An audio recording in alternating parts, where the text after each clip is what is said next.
Haunani-K Trask, a voice for the voiceless. Haunani-K Trask was an important leader in the Hawaiian nationalist movement, advocating for an independent Hawaiian nation completely separated from the United States.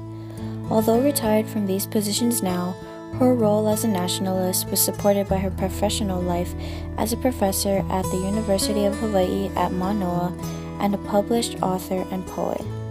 Trask's work has served as a foundation for the Hawaiian sovereignty movement and has inspired people of all walks of life to support her cause and become active in the movement as well.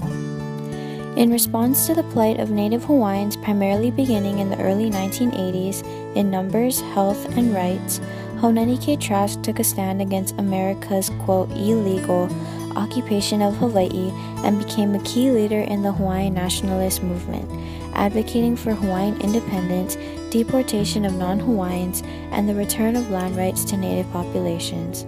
Her work as an educator and an author continues to inspire the next generation of Hawaiian nationalists.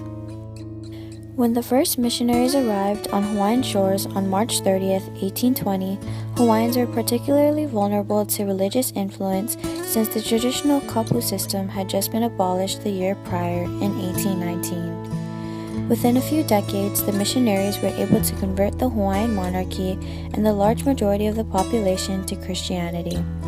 The implications of missionary influence extended far beyond religion. The values of private property, capitalism, and Western law were adopted by the Hawaiian government. Intended to have a positive effect, these new systems, instead, often brought challenges to established lifestyles and resulted in the loss of land for many Hawaiians. In addition, cultural practices were viewed by missionaries as uncivilized, so traditional practices like hula and education through the Hawaiian language was legally banned.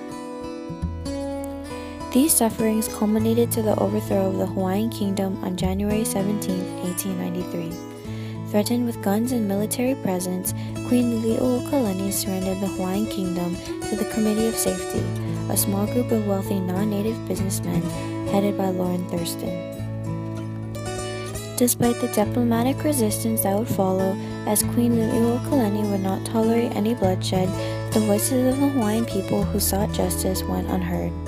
After decades as the Republic of Hawaii under President Sanford B. Dole, who was elected by the party that overthrew the monarchy, Hawaii received statehood on August 21, 1959, becoming the 50th state of America. Some saw this as a blessing of democracy and embraced statehood, but for many Hawaiians, it only diminished any hope of regained sovereignty and justice for the Hawaiian kingdom and its people.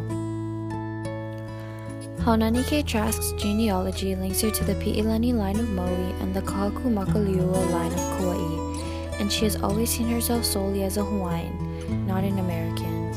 Although born in California on October 3, 1949, Trask was raised in Hawaii by a very politically involved family whose Hawaiian roots ran deep.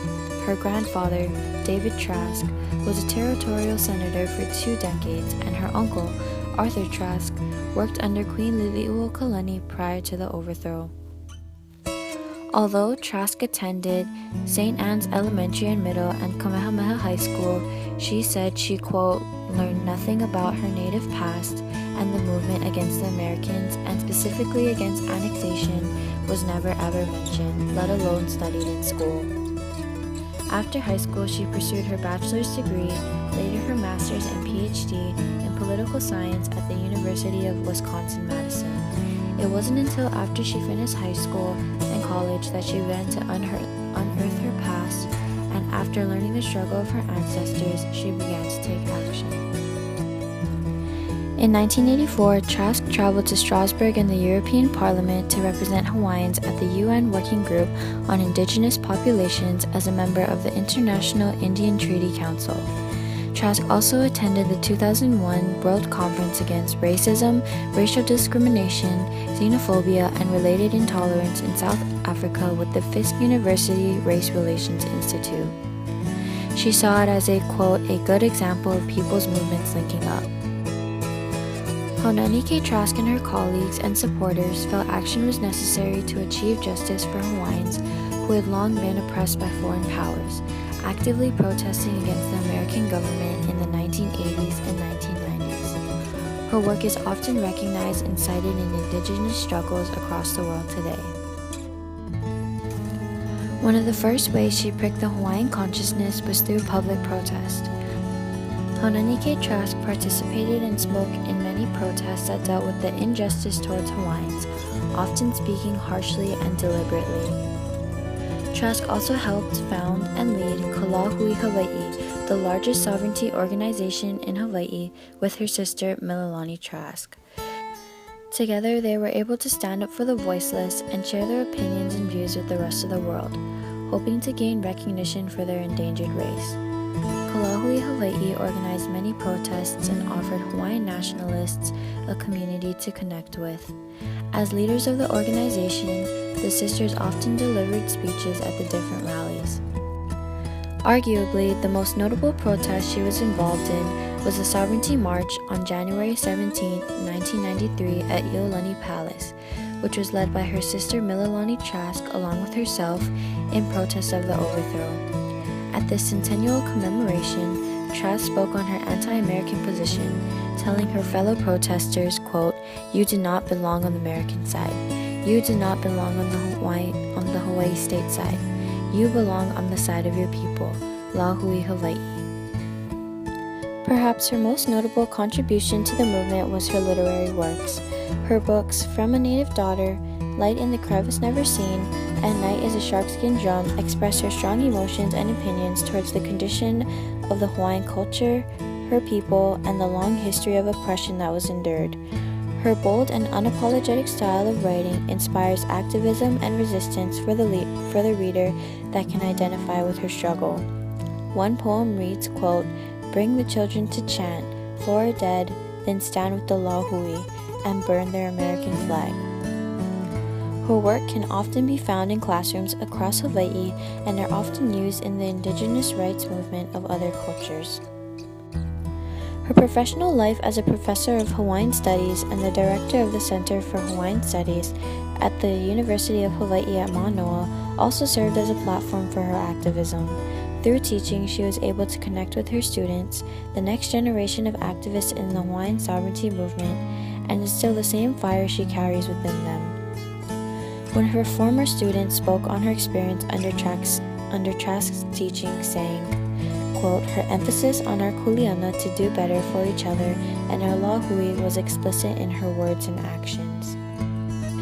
The response by the public widely differed. Some deemed Trask a radical racist, others saw her as a leader who gave a voice to the long-suffering and unheard Hawaiian population. The Hawaiian community remained divided on how to move forward in a way that would benefit Hawaiians the most: restored sovereignty or reformation under the American government. Often compared to Malcolm X, Haunani-Kay Trask is usually characterized for her radical approach. Images of her leading a crowd and chanting, quote, "We are not American," comes to mind. We are not American. We will die as Hawaiians. We will never be Americans. As Haunani-Kay Trask gradually becomes inactive in her activism, her influence in the Hawaiian sovereignty movement became confined mainly within the sphere of her teaching at the University of Hawaii and Manoa and her legacy of published works. Educating the children of Hawaii while striving for Hawaiian independence is so important. She is a voice for the voiceless, forever willing to represent her people and culture, no matter what it takes.